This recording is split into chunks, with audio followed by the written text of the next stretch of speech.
नमस्कार मंडळी, पूजा recipe amazing डिशमध्ये तुमचं सगळ्यांचं स्वागत आहे। आपण आज खारं कारलं तयार करणार आहोत। त्यासाठी आपण कारल्यांना छान स्वच्छ धुवून सुकवून त्यांना अशा पद्धतीने लांबसर आकारामध्ये कापून घ्यायचं आहे। सगळे कारले आपण छान चरचर सुरीने लांबसर कापून घेतले आहेत। आता आपण एका बाउलमध्ये सगळे कारल्याची फोडी ॲड करून घ्यायच्या आहेत।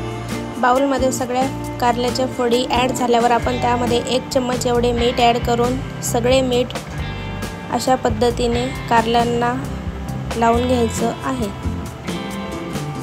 मीठ लावून झाल्यावर कारल्यांना आपण अर्धा तास झाकून ठेवायचं आहे। सगळे मीठ छान मुरले आहे। आता आपण कारल्यांना छान हाताच्या सहाय्याने पिळून घ्यायचे आहे, जेणेकरून त्याचा पूर्ण कडवटपणा निघून जातो।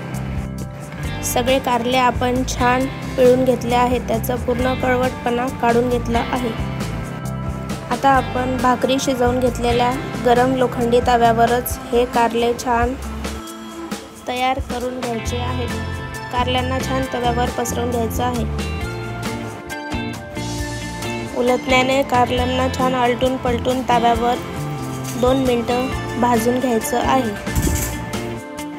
2-3 मिनिटं कारले छान भाजून झाल्यावर आपण आता त्यावर तेल सोडून घ्यायचं आहे आणि झाकण लावून त्यांना 5-7 मिनिटं वाफवून घ्यायचं आहे। कारले छान वाफवून झाले आहेत।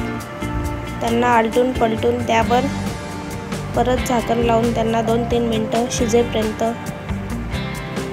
वाफवून घ्यायचं आहे। कारले आपले छान शिजले आहेत। याच्यावर आपण आता चवीपुरते मीठ ॲड करून घ्यायचे आहे व थोडे धने पावडर ॲड करायचं आहे। धने पावडर व मीठ देखील कारल्यांमध्ये छान एकजीव करून घ्यायचं आहे। फ्रेंड्स, आपले कारले छान रेडी झाले आहेत। आता आपण सर्व करून घ्यायचे आहे। प्लीज व्हिडिओला लाईक, शेअर, सबस्क्राईब करा। थँक्यू।